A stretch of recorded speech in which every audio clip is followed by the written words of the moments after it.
Desk, I'm Amici Thompson, and top stories this hour. Finance Minister Dr. Kasela Toforson reveals state-owned enterprises face operational and financial risks. Almost all state-owned enterprises are in the red. Almost all of them are in the red. From the Electricity Company of Ghana to the Agricultural Development Bank. Almost all of them are in the red. We have details as the National Economic Dialogue enters day 2. Also coming up, hashtag No to Galamsey. Police arrest 6 Chinese nationals for illegally mining on Assemkrom-Ngakain land. And in our Ghana Month series today, we tell you the story of Asantehene's Menhia Palace, a symbol of power, tradition and prestige. It came to be known as Menhia when Asantehene came and thanked the Tafu king or Tafu chief, Menhia Wanka, Minya Babintra. That brought about the name Menhia. These plus some business updates on our desk. Thanks for staying with us. We'll be right back.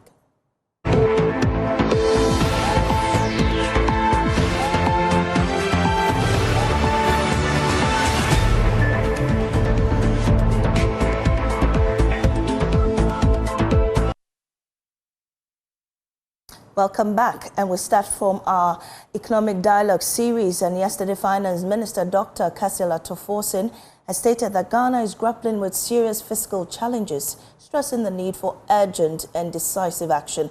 He highlighted the plight of state-owned enterprises, which he says face operational and financial risks. He was speaking at the National Economic Dialogue on Monday. Here are excerpts. SOEs and joint ventures company showing mounting operational and financial risk. Almost all state-owned enterprises are in the red. Almost all of them are in the red. From the Electricity Company of Ghana to the Agricultural Development Bank. Almost all of them are in the red. In fact, beginning from the year 2021, 2022, and 2023, you will see that Cocoa Board posed some profit of 2.2 billion in the year 2023. But Your Excellency, this is artificial profit. This profit is because they failed to service their debt because of the debt suspension. And so all the cocoa bills that were due at the time, they failed to pay because of debt suspension. Subsequently, this debt still exists, and so we will need to take action to restructure most of the state-owned enterprises. Well, on this particular subject, let's engage Dr. Sairam Kawo. He's a senior lecturer at the University of Cape Coast School of Business. I beg your pardon. Thank you so much, Professor Kawo. And I mean, from yesterday, you've been listening to the finance minister as well as the president paint rather a gloomy picture about the true state of the economy. Today is day 2 of the dialogue discussing how to revitalize the economy. From where you sit, you've been listening to the conversations. What do you think? All right. Thank you very much. Good morning. What we have heard yesterday is not new to us, and it's not something that we are hearing for the first time. The state of the nation has been given to us, and we as Ghanaians feel that state in our pockets, looking at the macroeconomic indicators and all. The state-owned enterprise and joint venture companies in Ghana that are in red, where we are told that they face operational and financial challenges, could have been resolved if the country and our political leaders take a firm decision on how they can resource these units. We have these units that have contributed a lot of debt to the country. We employ people who are there, who are supposed to work, and they seem not to be working. What is the way forward in trying to restructure these units? Yesterday, after the meeting, I heard the MD of the Ghana Stock Exchange talking about the avenues that are available for the companies in Ghana to raise funds. Government goes to the capital market, that's the stock exchange, to raise funds. They go and raise bonds where they pay interest on this amount of money. What happens if we list these state-owned enterprises and joint venture companies on the Ghana Stock Exchange, allowing Ghanaians to buy shares in this company? And once they bought shares in the company, the running of the company now moves from government to the entities, where the board is established, and then they will form the management team. And if you are not working, they fire you just like any other company. Accounts are rendered, and the debt, there is no debt that will go to that of the government. If we have MTN posting millions of profits in the just ended year, why do we have to go enter making losses? Electricity company, the operational losses and the technical issues they face, if they are listed on the stock exchange, we wouldn't find those things. If we list the Ghana Post on the stock exchange, we'll realize that they will find better and more conducive avenues for operating, and that will give us money, and the government holding shares in these companies would have received dividends on them over time. And so the picture that is painted is good for us to know, is good for us to understand, so that they carry us along when the budget is being read, and we will all buy into the budget. I am always of the view that a budget to be successful, the citizens must buy into the budget and accept it as their own. In that way, we will all work together for the success of that particular budget. Well, we'll come to the budget shortly, but let's stay a while longer on this dialogue. I mean, one of the key issues that have come out is the issue of infrastructure, the issue about roads, proper road networks, transportation that could facilitate business, especially in the private sector, is one of the many, many worries of stakeholders in this forum. But we also talk about the state-owned enterprises that are making losses instead of profits. Looking at it from this perspective, how do we move ahead from here? Is this something we can do by just cutting down on ministerial appointments and saving a little over that from that side? Or there has to be more to be done in that regard? All right, thank you very much. Revenue boosts the economy. If we are able to raise domestic revenue, we may be able to wean ourselves from aid. And so we have the government talking about cutting down some taxes and telling us that they are going to reduce government expenditure. Cutting down the number of ministers and appointing other people becomes a zero-sum game where we may not get what we are looking for. What we need as a country now is to do the rationalization in the tax sector. We are told yesterday that we do not collect about 67% of our taxes. If we do not collect those taxes, what measures are we putting in place to collect those taxes? We've had a lot of cases of corruption where some monies have been misapplied. How do we ensure that these corrupt cases are minimized and the loopholes are closed, so that the monies that go into individuals' pockets now come to the country as we see? And so just trying to cut down the number of ministers or ministries that are available. There are agencies under these ministries that these people will be posted to. We may not get enough amount of revenue from that particular one. The president yesterday talked about value for money when it comes to procurement, government contracts, the road network, the transport system that we have in the country. If they are robust and they are good, it facilitates trade and business, and it fits into the 24-hour economy the president wants to talk about. In doing the infrastructure work, what will happen is that we are creating a number of jobs in the system. And so there is the need for us to find better ways of raising revenue. One thing the previous government did was to cap some state funds. These funds that are capped means that we will not be able to get the revenue for development. The current government is talking about uncapping those funds and making revenue available for us to use for our current developmental needs that we need as a country. And so we have a lot of work to do, and that is why the national economic dialogue is very critical for all of us. The sad aspect of it is that we've seen the opening ceremony, the preliminary discussions that were taking place by the technocrats, those in the sector. We are not privy to this broadcast. If we are privy to it, we will all be carried along with that particular one. Notwithstanding that, we are waiting for the final communication that will come up today, and then see how this will reflect in the budget that will be read on the 11th of this month. Thank you so much, Dr. Assemkrom-Ngakain. He's senior lecturer at the University of Cape Coast School of Business. Let's head over now to the Accra International Conference Center, where activities there is ongoing in day 2 of that economic dialogue. And James Ashen is joining me on the line for details. James, what can you report from there?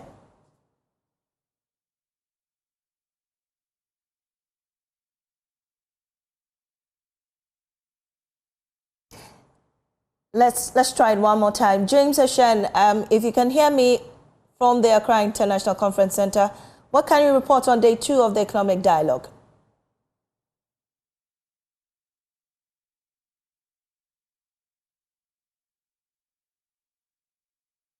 Do we have James on the line? We're still trying to reach James Ashen on the economic dialogue that is ongoing at the Accra International Conference Center. And I understand he's now on the line. So, James, what can you report? The Accra Conference Center, and today happens to be day 2 of the National Economic Dialogue. Yesterday, today is more or less the continuation of what we saw from yesterday.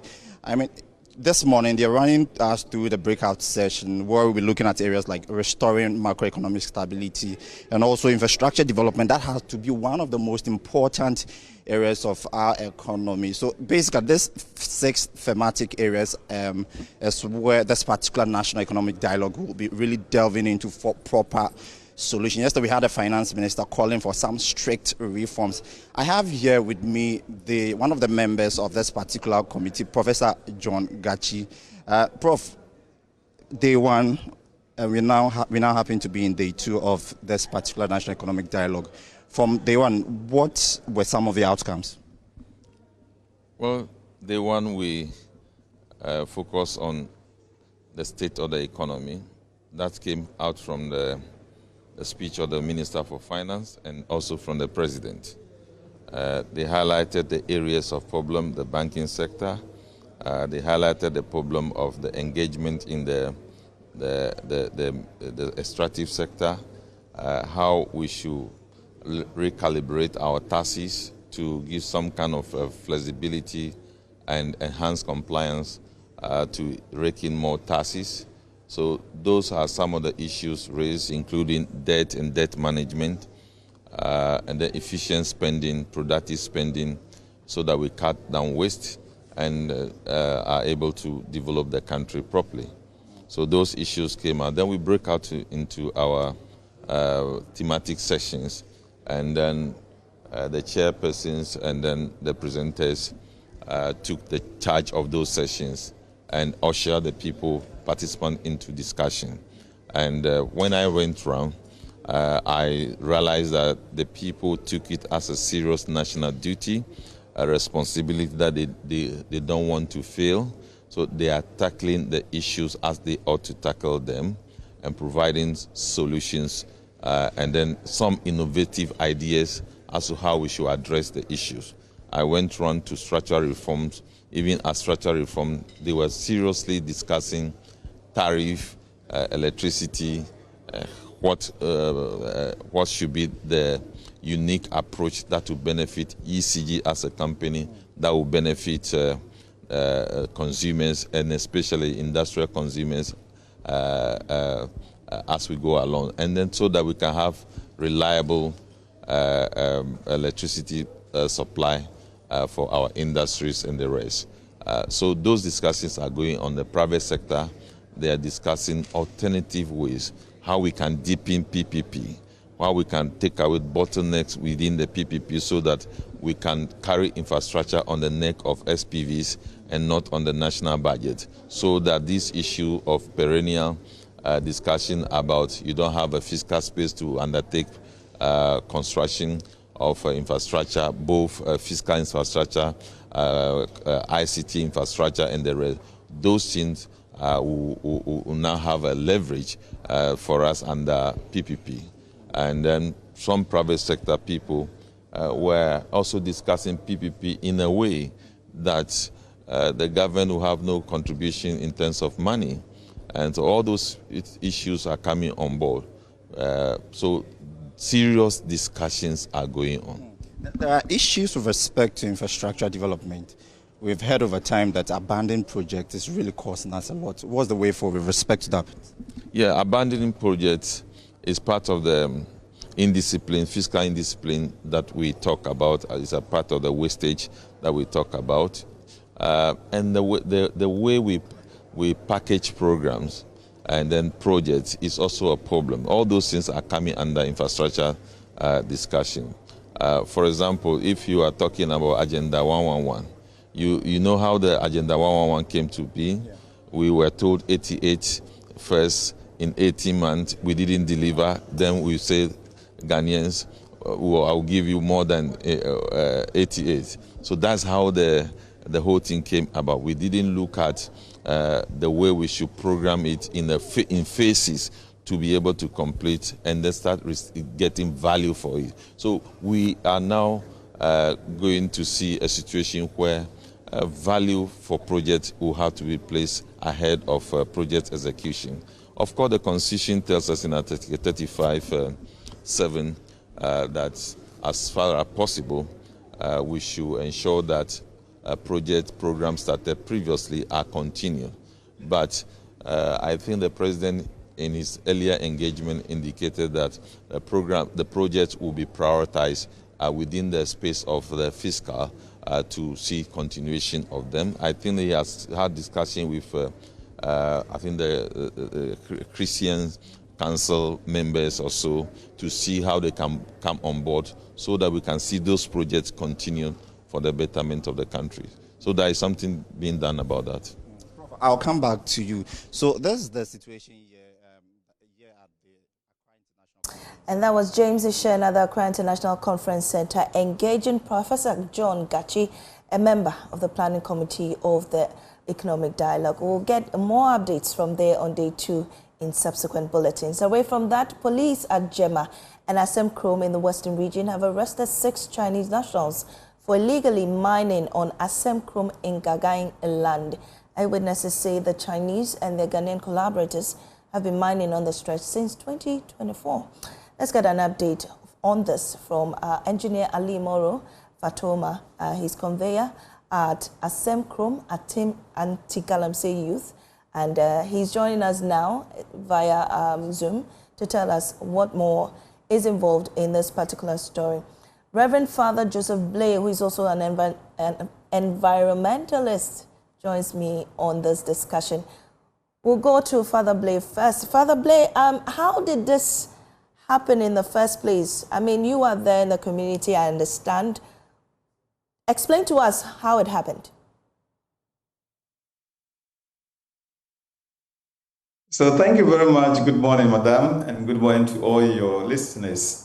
I am a native of the place, but I am not based in the place. Yeah, I was in Rome, then sometimes in Accra and elsewhere because of the work I do. So I got the information. So I have the men there, especially the Jema Anti-Galamsey watchdog. So they sent me the information, including pictures that early in the morning of the 1st of March, that was Saturday, 6 Chinese nationals, whom I saw some of them mining openly just along the way, blocking the way, were arrested in the morning of Saturday. Then they were quickly taken to NG, to the divisional or the district police headquarters. So that is how we got the news. Unfortunately, Mr. Ali was there. So he went to the spot and took the pictures of these Galamsey miners, these Chinese and their Ghanaian counterparts or accomplices. And then you could see the devastation.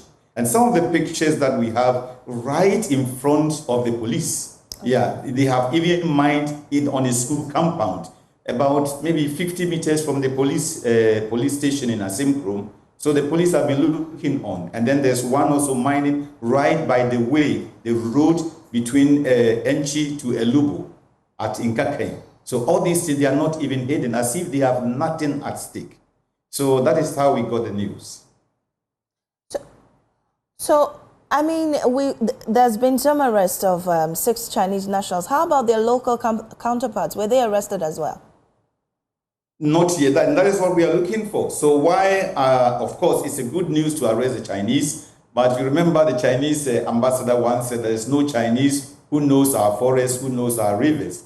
They are always led by Ghanaians. And here we know that, especially in Assemkrom, the Abusuapaini is the chief leader, Abusuapaini Kwahenba, who is leading the people, the Assemkrom Hene, who is over 90 years, that is the heritage, the legacy you want to leave with the people, to destroy their land, destroy the future of the youth. And then there are also some young people there who are leading them. So we hope that the police have done the swooping, and then they will carry out the investigation to do the subsequent arrest of the local kingpins. Well, I understand from your narration that sometimes the police look on. Why is that? Is it that they do not have the impetus to go ahead and arrest these people? Or what is the problem, really? And that is the question, because once I even confronted some of them in Assemkrom, I was there passing by when I saw the Chamfan passing also at the barrier, and then they were opening. So I asked my friend, these are not very sophisticated guys that you cannot arrest them. Even the local people, there was one time the Jemant Galamsey people went and then arrested them. So why are they not arresting these people? We may have 2 assumptions of assumption. Either they are benefiting from it, or they could be accomplices in it. And so I think that it's time that maybe the government should take it's serious and then make some scapegoat. Why are we paying people to watch over our national property, and then right in their own eyes, they are not making any effort to stop the devastation? Well, Father Blay, I don't know much about Assemkrom, but since you're a native of the place, what is the extent of destruction? How is it destroying the livelihoods of people there? Very, very, very bad. I think some of the pictures that Mr. Ali took, there were spots in the Boyen River which were very, very deep. Even a swimmer could die. Now, all those places are silted. They are silted that you can just walk over it. Oh. So the Boyen is reduced. The Boyen is the second, I think, no, even the first biggest tributary of the Tano River. Now, the Boyen is reduced into a small stream. So the people's livelihood is gone. At Ngakain, they have no water to drink. They have to come to Jema, which, thanks be to God, all our land is untouched. Our rivers are pristine. So Ngakain people who walk to Jema to come and fetch water. And I'm told that even some of the school children, they have to cross the Boyen River to go to a certain land to fetch water. During the rainy season, what is going to happen to such children? Anyone can fall into the Boyen and die. So we don't have to wait for these things to come. But for me, the point here, one thing that I don't understand, I asked the police that I said, so, oh Father, you see, but the one who has the land says he wants it. And it shows ignorance of an officer who to say this show that is ignorance of the Constitution, that every mineral in the land is entrusted to the president. The chiefs and others, they don't have that right. And then besides, we have a very big philosophical gap in the ownership of land. What is land? Land is a property acquired by the dead, our ancestors who are dead, entrusted to the living. They are entrusted to us as stewards and tenants on behalf of the unborn. That is the land. So those of us who are living, we are not owners of the land. We are just stewards. So if you want to be an owner of the land, remain unborn or die. When you die, you are the owner of the land. So actually, those who really acquired the land, and if you go into history, those who died, who fought, they are the owners of the land. Those of us living, we are only stewards. So the land is a property acquired by the dead, entrusted to the living as stewards and tenants on behalf of the unborn. So what are we doing to the unborn? Now, the people of Assemkrom in future, they have no water to drink even now. So the unborn already is a poor area, poverty zone. Now they don't have anything, even they can't farm. So you can imagine the aggravation of poverty that these people, even the school, where they are going to school, the school is mined. So that school is closed. I mean, what sort of legacy are we leaving to a people? And then these are chiefs that they are doing something for their people because of their selfishness. And besides, even the gold, how much it remains there, they don't get anything. They just give them 20,000, 50,000, they call it billion. Okay. So, Rev, we're grateful for your time here. Reverend Joseph Blaze, an environmentalist, but let's touch base with Engineer Ali Moro Fatoma. He's conveyor for Assemkrom Anti-Galamsey Youth. We've been hearing from Reverend Father about the gloomy state of affairs at Assemkrom. How are you enforcing your bylaws or regulations such that you kept the state of Galamsey in your area? Engineer Ali Moro, can you hear me? Put on your speaker. Do we have him on the line? He has switched off his micro.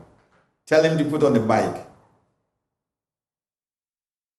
Engineer Ali Moro, kindly put on your mic and speak to us. Thank you.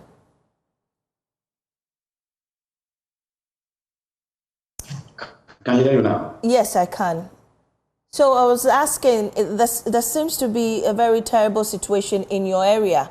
How are you ensuring that this state of affairs is kept? Thank you very much, and good morning to your listeners. As anti-Galamsey youth, we've taken the mantle upon ourselves, and you know very well, we cannot prosecute those involved. And we have gone far to make sure people who are mining on the rivers are sent to court. As we speak, the 14 people who have confirmed that indeed they were mining in River Boy have been left unattended. We don't know what is happening to them. The last time the court called, according to the court, he has sent the case to the Attorney General for advice. And as we speak, these 14 individuals who confirmed that indeed they were caught in the act mining River Boy are still doing their illegality activities. The sad thing is that as they left the court, they came with 5 additional champagne machines. And as anti-Galamsey youth, we have done our best. We are only calling on the state institutions to, as a matter of urgency, ensure that the law is upheld.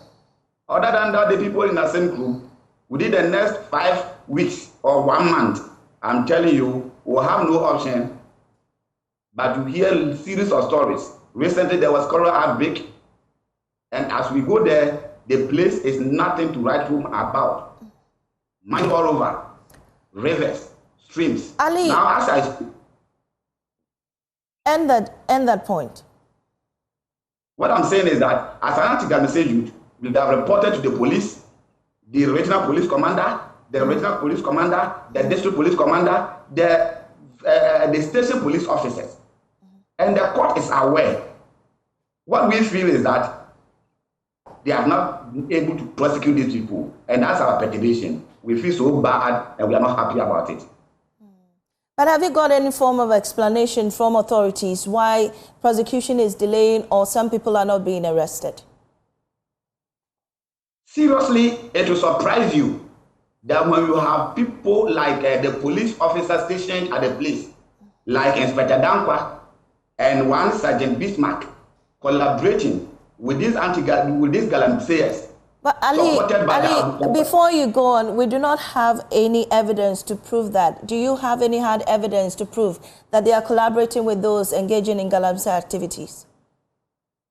I can tell you on authority that Inspector Dankwa and Bismarck was once aiding Galamseyers to offload champagne.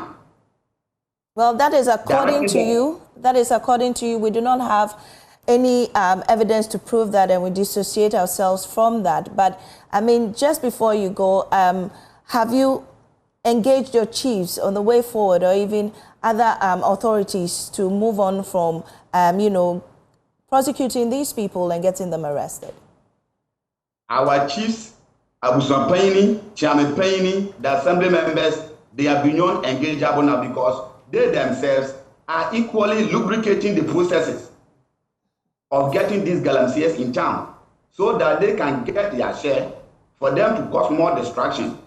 And it's for this reason that we are saying that the state institutions should immediately invite the Abusampaini, Nana Kwahimba, the Chairman, the chief, the assembly member, the unit committee members, and also engage them while they sit on consent, take a portion of their own and allow these illegalities to go on.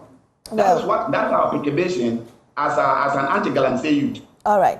Thank you so much, Ali. We're grateful for your time on News Desk. Well, that's Ali Moru Fatoma, conveyor for Assemkrom anti-galamsey youth. Well, we dissociate ourselves from those allegations he's making because we do not have any evidence to prove otherwise. Moving on, pupils of Joanna Yili DA Basic School in the Nanumba North Municipality of the Northern Region risk their lives every day to and from school. The school is a ticking time bomb, leaning dangerously with deep cracks on the verge of collapse. When it rains, teachers stay away, fearing disaster. Yet children like Joseph and Pigri brave the downpour, clinging to the hope of being educated. Emmanuel Jivenu reports.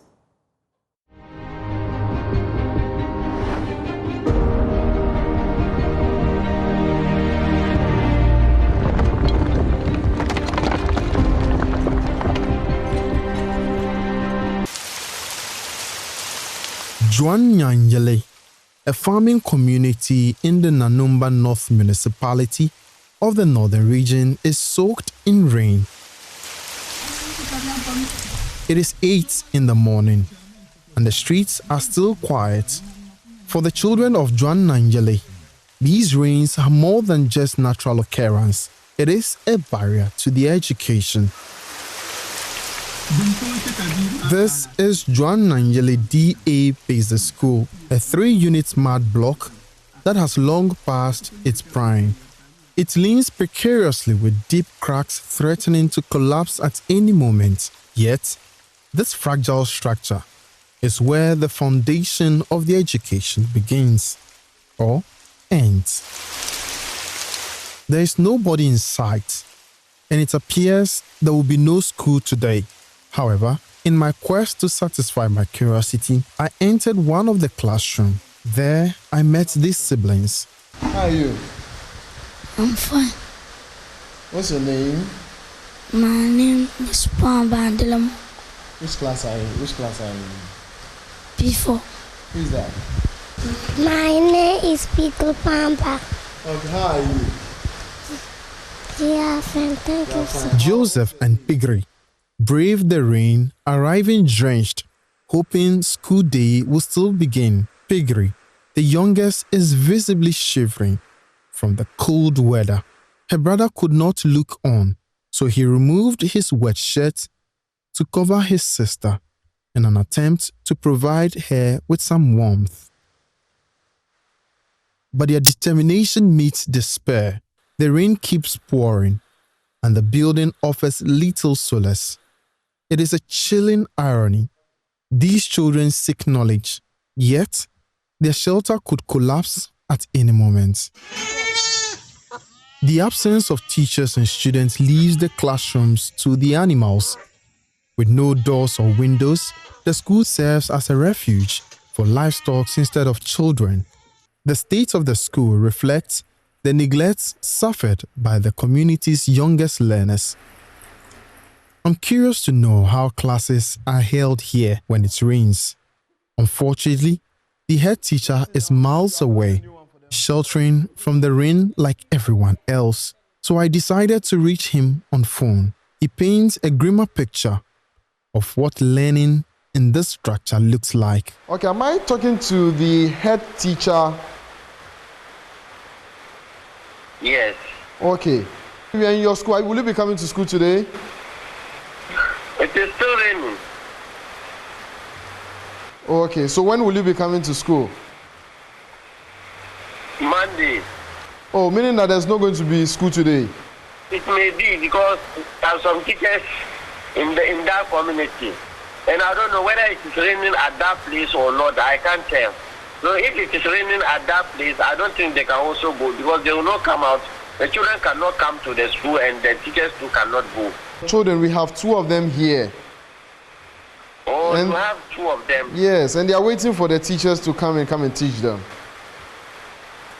To come and teach them? Yes. Is it not raining at that place? Yeah, it is raining. So how do you do? If you go with your books, won't it spoil? Yeah, it will spoil. So what do we do? I can only call a teacher in the community so that if he has update, he can come and listen to you. I want to know the challenges in your school. We have a lot of challenges. I'm talking about the building, the school building. It has a big cracks. Well, let's speak to Stella Jimalabi. She is the 2022 National Best Teacher and obviously has some experience in this field. Stella, we're grateful for your time on News Desk. What's your reaction to this report? It's amazing the challenges that we are currently facing in education. It's just amazing. That's one word to describe it. And this challenge does not just affect the learners, but affect the teachers as well. And I've just put everything. When I was watching the video, it just brought my mind to just one thing. And that one thing was said by Maria Montessori. And Maria said the environment must be rich in motives, which lend itself to activity and invites the child to conduct his own experiences. And so if the environment is not rich in motives, if the environment is not motivating the learner enough, if the environment is not motivating the teacher enough, then the change that we seek or the development that we want to embrace cannot happen. Because 1, the teachers are not motivated. 2, the learners are not motivated. And 3, there's going to be emotional stress. Mm-hmm. Mm-hmm. Because you cannot give what you don't have.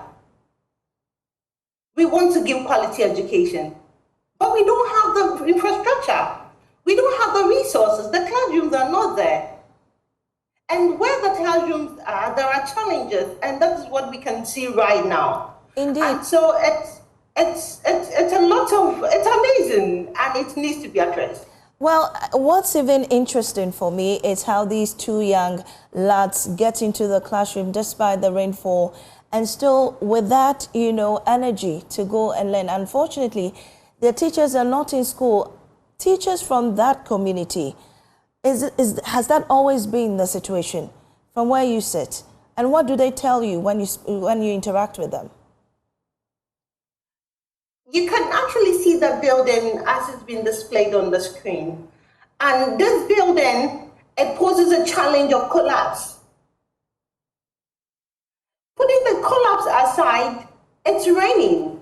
And of course, see, we are all pushing for teachers to go and teach. But how can I go and teach when my stability, when emotionally I'm not stable? Mm. When psychologically I know that when I enter the building might collapse as it's raining. And so all these things need to be addressed because we cannot put the blame on the teachers. The reporter called the head teacher. It's raining. And the state that the building is in actually will not attract the teachers to come into this building. Where the building is refined, where the building is good and is ready, we are mandated to go and teach. But this is a building which is near collapse. And a building near collapse, we put ourselves at risk and we put the learners at risk as well. Well, you make a good point there, but in the interim, we hope that the Education Ministry or the Ghana Education Service will take steps into restoring some hope in that community. But until then, what kind of community help can be able to, in what ways can the community help in getting the children education? Okay, and so I'm happy that now we don't have only, how do you call it, parent association. The parent teacher association is back, and the parents will support, because achieving quality education is not a one-way affair. The parents have got a role to play, the community has got a role to play, the government has got a role to play. The government cannot do it alone, because we are always putting the blame on the government. But where the community have a say, where the community can also see what is happening, and they can also come into, if they have to put up a temporal structure, so they don't attend classes in this building, because this building can collapse at any time. At all. Yes. And so the community at this point, I'm sure they are watching, they are seeing. And when the children become, it takes a whole community to raise a president. It takes a community to raise the next Kofi Annan, to raise the next Obama, to raise the next Stella, to raise the next you, who is reporting on the television. And so if the community can also see, which I'm sure they are seeing, and they will also come on board, then they can all help to address the challenge that we are facing. Because if we say that we are waiting for the government might be doing its own bit. But the community can also come in to support the situation. Well, Stella, this is actually, I think it's a wake-up call to all agencies to come on board to support, because the people there cannot do it alone. And so those who have the wherewithal, this is the time that we need their support to come in. If they have to construct a new building for them, a temporary structure, where the children will be safe, where the teachers will be safe. I'm more particular about teachers, because if we are not sound, we cannot give what we don't have. Well, okay? Indeed, Stella, the president on his State of the Nation address indicated that they're going to ensure that in rural areas, teachers that are posted there will have at least a 20% increase in their salaries, as well as accommodation made available for them. Does this suffice in this situation? Yes. We are praying that it happens, because it will also serve as a motivation for the teachers in the rural areas to keep doing more. And those in the rural areas are doing amazing. Some of them are doing amazing. And the 20% will also come and then pushing them and push them to keep giving their best. What I want to add is that sometimes we always look at one side. I'm in the village. You are in the village. What are you doing in the village? Yes. What impact are you making in the village? You can be in the village and do nothing. Indeed. So it's a reminder and it's a challenge that those who are in the villages, those who are in the remote areas, as the 20% is coming, it'll push them to keep giving their best and then keep doing more. Thank you so much, Stella Jimalabi, a former national best teacher. We're grateful for your time on News Desk, and at this juncture, we'll take a break. We'll return with business.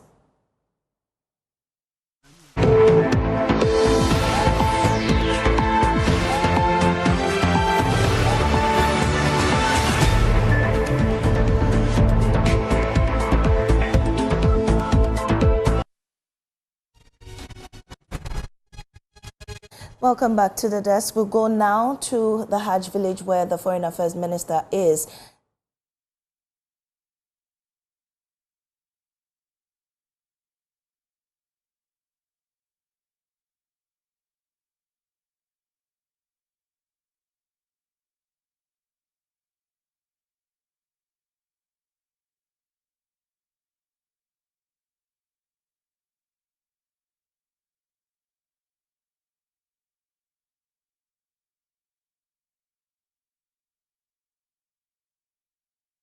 So in your short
And so in your shot now, you can see the Foreign Affairs Minister, Samuel Okudzeto-Ablakwa, greeting some officials at the Hajj village. We understand he's on a tour there, inspecting some equipment, interacting with officials of the office there. We'll be touching base with our correspondent, Blessed Sogan, who is also there, getting us updates of what's happening at the moment. We see in your shot some officials accompanying the minister inspecting some facilities at the office there. We do not know exactly what he's interacting, speaking to the officials about, but we're sure he's getting an update of what's happening there. In your shots, he's there greeting people, speaking to them, exchanging pleasantries, and we'll be touching base shortly with Blessed Soga, our correspondent, who will be updating us on the very latest. Of the Hajj board and the task force that will be carrying out, the application process and managing the entire process for the applications in terms of passport services ahead of the Hajj pilgrimage, which will be happening in a few days from now. Let's try and interact with some of the officials of the Hajj task force who are here with us this morning. The Honorable ABF Husseini is with us. Let's see if we can interact with him. Alaji, well, and you can see that there's an interaction going on clearly on TV, on your screens now, where Alaji, thank you. Thank you. You are live on Joy News. What brief comment do you have for the prospective pilgrims going into this year, sir? What you came to witness this morning is that over the years, prospective pilgrims were required to go to the passport office to get their passports. And as you may be aware, some of them had to go through a lot of stress. Some of them got frustrated. Some are here, collapsed at passport offices just because they want to perform pilgrimage. And so this year, President Mama, in his wisdom, decided that he would set up a satellite office of the passport office at the Hajj village here, in order that it would be easy for pilgrims to acquire their passports. True to his word, he directed the Minister of Foreign Affairs to set up this satellite office, which we have just commissioned. And we can only be grateful to President Mama for being a blessing to the Muslim Ummah. He facilitates a lot of things for Muslims in this country, and we appreciate all he does for Muslims. From today, every Muslim who wants to perform pilgrimage and hasn't got a passport will not need to go to the passport office for the issuance of a passport. He will rather come to the Hajj village here, which is his home, like acquiring a passport in your home. Very convenient, very friendly from this Hajj village. And we are told that the maximum it will take for an applicant to get a passport is 3 days. I mean, we should be happy for this. So as Muslims, we are extremely happy this morning. This is good news for us. It enhances the process of pilgrimage in this country. And so the caution across as we've heard from the minister, is that some people may want to take advantage of the exercise. How are you guarding against corruption so we don't have middlemen taking advantage of the process? I can't foresee that situation arising, because before you start the process, you must show proof of payment of your Hajj fare. If you don't hold the receipt from the bank that you have fully paid, there's no way you go through the process. So from the start, we'll be able to know that you're qualified to benefit from this facility. lot of people may be rushing to come to Accra, but we know the centers will be across the country. No, for all the regions, what we are told by the foreign minister is that in every region where we have a passport office, there's a dedicated booth for programs who want to undertake pilgrimage. And in those offices, the requirement here would apply there if you show to the officers that you have fully paid the process. You can go through the process and have your passport issued for you. So I think that the checks that we put in place are checks that will enable us fish out those who want to do business with these satellite officers. Right. Alaji, finally, are there plans to further reduce the fares? Not that I know of. The fare we have announced is 62,000 Ghana cedis, which translates to $4,130. But you must know that in the sub-region, Ghana's fare is the cheapest. Nigeria is over 5,000, Burkina Faso over 5,000, La Côte d'Ivoire over 5,000, Senegal over 5,000. All our neighboring countries charge over $5,000, but we are doing 4,100. And we don't have any plans further reducing. But if some circumstances abound for us to look at it, we can look at it. But for now, the fare is 62,000 Ghana cedis. And we, because we work with timelines set by the Hajj ministry in Saudi Arabia, we are compelled to set 13th of March as the deadline for payments. We are doing 5,000 programs, and so we are monitoring the payments. As soon as we hit 5,000, we'll cut off. And so what it is that if after getting the 5,000 programs, we are not going to accept money from anybody. We don't want a situation where somebody will pay and is unable to go. So I have cautioned the agents that also monitor from the system in order that you won't take money from somebody who we may not be able to help to perform their pilgrimage. Oftentimes during the last days of the Hajj, you meet people at Hajj village ranting, shouting, screaming because they have paid money to agents and they have been told that they cannot go. Meanwhile, they have left their homes to Accra.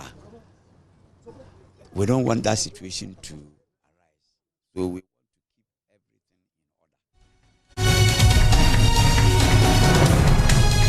order. And just coming from the Hajj village there, Blaise Soga interacting with the chairman of the Hajj board or the Hajj committee, Collins Dauda, indicating that the fare on the Hajj pilgrimage is 62,000 Ghana cedis, which translates to $4,130. And also, they are also processing just 5,000 pilgrims for this Hajj pilgrimage. That's it for News Desk this morning. We'll be back with Joy News today later in the day. Please do stay for the rest of our programs. Thank you.